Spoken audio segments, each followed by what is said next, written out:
Hi, I'm Reverend Wendy Craig-Purcell here at the Unity Center in San Diego.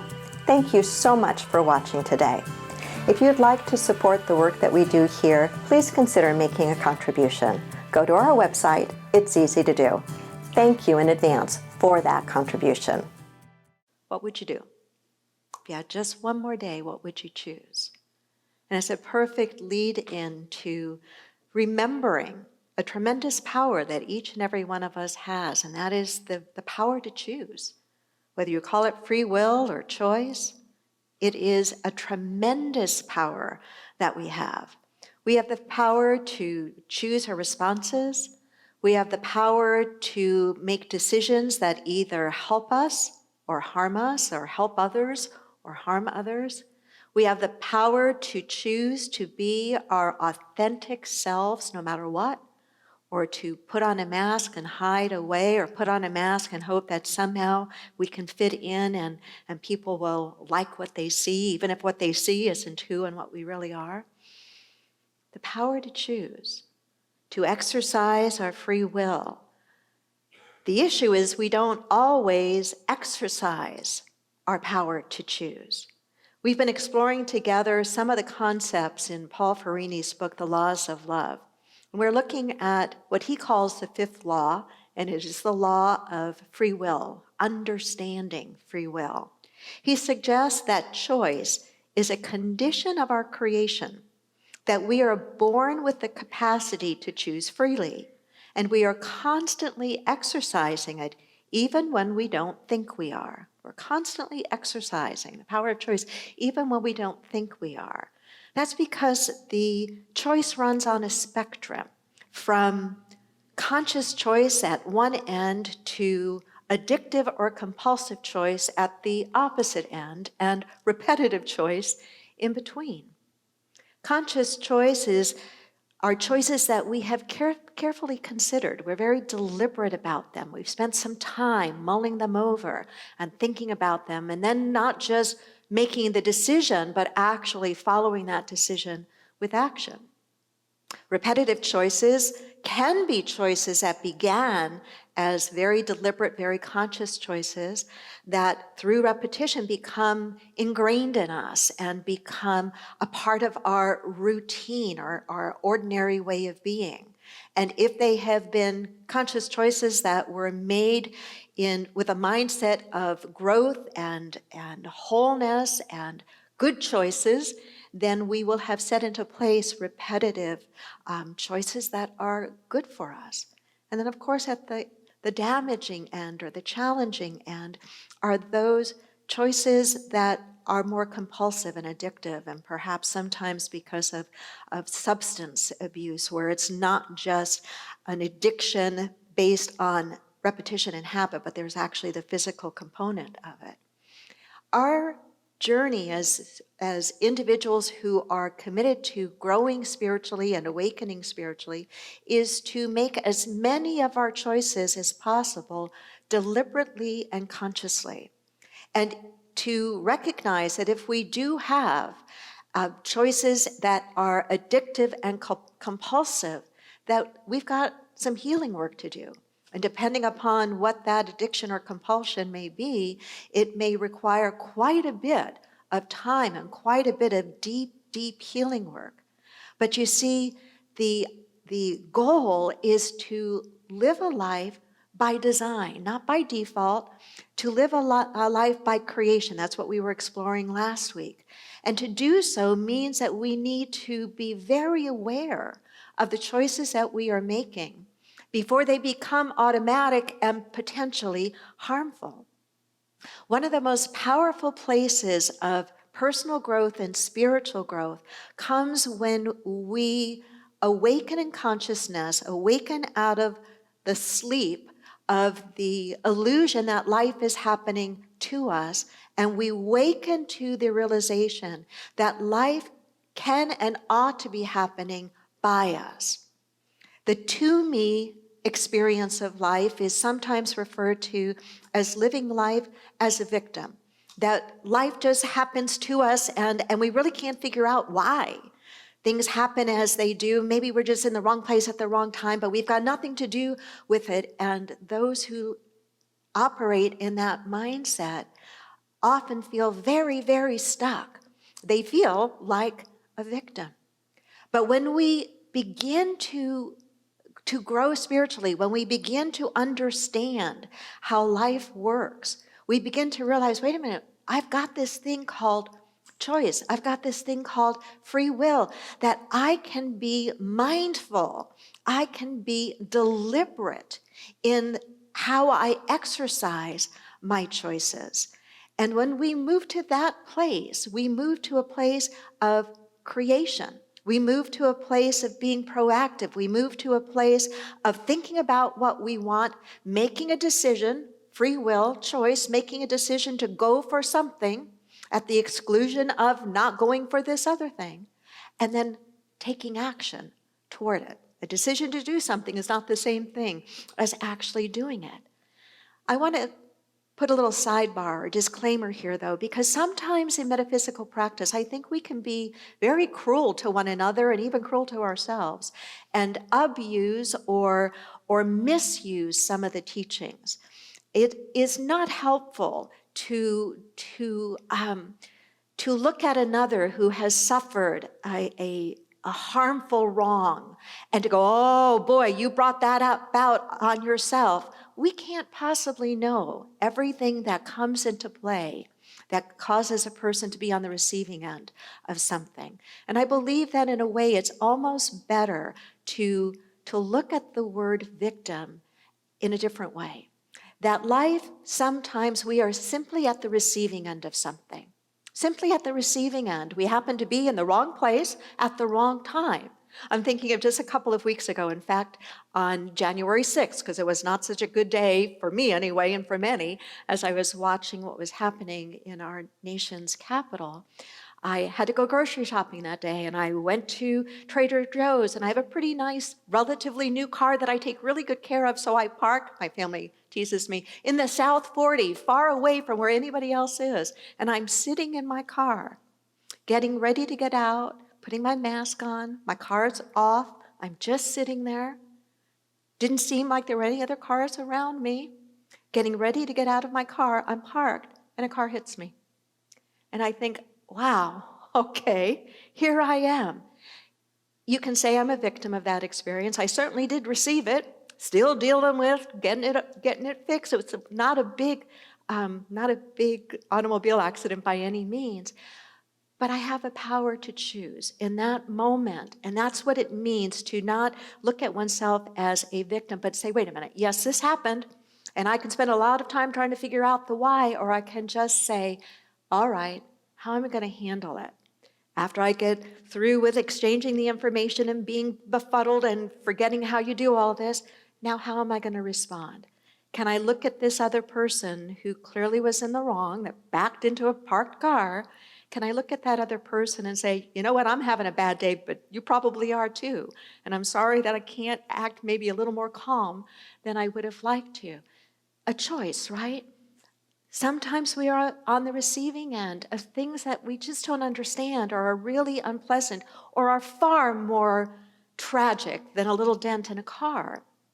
But no matter what it is, we always, always, always have the free will to choose how we're going to show up. People who are about creating their lives, manifesting their lives, know that at any moment they are free to decide.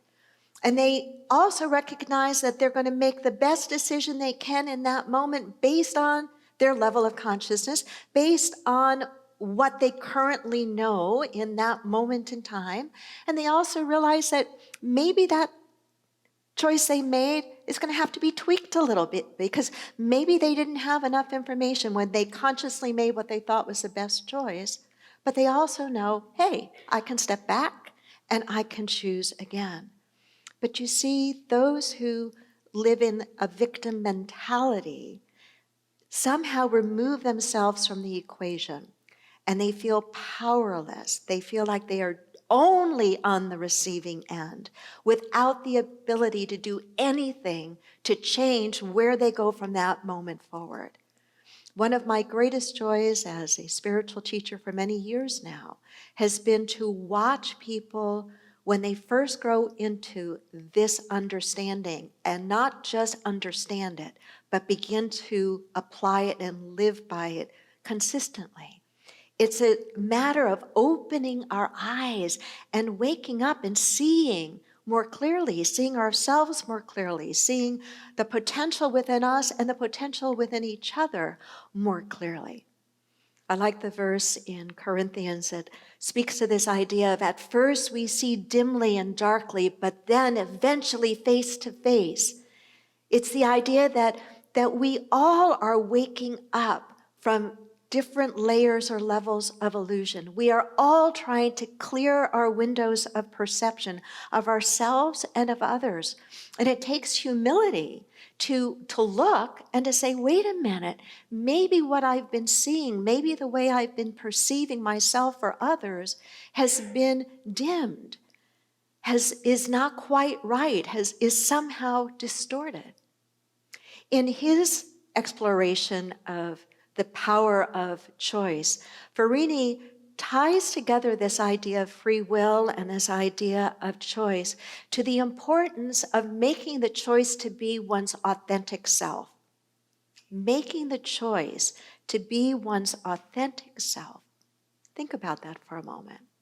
Some of you listening grew up in an environment and in circumstances that encouraged you to be yourself and made it easy and safe for you to be yourself. And if you, like me, are a part of the dominant culture in our country, meaning white, it means that we already had a certain advantage. We already had a certain ease of being more ourselves than a brother or sister that was born in a non-white body, that was born as a person of color. To be one's authentic self, if that authentic self or that self looks more like the masses, it's far easier to show up, right? But if our authentic self is a little different than what maybe the majority is, because our sexual orientation is different, our preferences are different, our religion is different, our color of skin is different. Maybe we were born with a mental disability or a physical disability, so we're not quite the, quote, average person. Then showing up as our authentic self can be a little scary. But if you think about it, it is one of the most important choices we can make. Because to live our lives with a mask on, pretending to be someone that we're not, is to only half live. And it's not only detrimental to ourselves, but if we want a truly functioning family, if we want a truly functioning community, if we want a truly functioning country, we all have to be who and how God created us to be. And that means that we are going to be different, that we are different from one another. But you see, we have to have the courage to exercise the free will to show up in our authenticity. And we also have to make it safe for others who maybe are more different to show up as their authentic selves.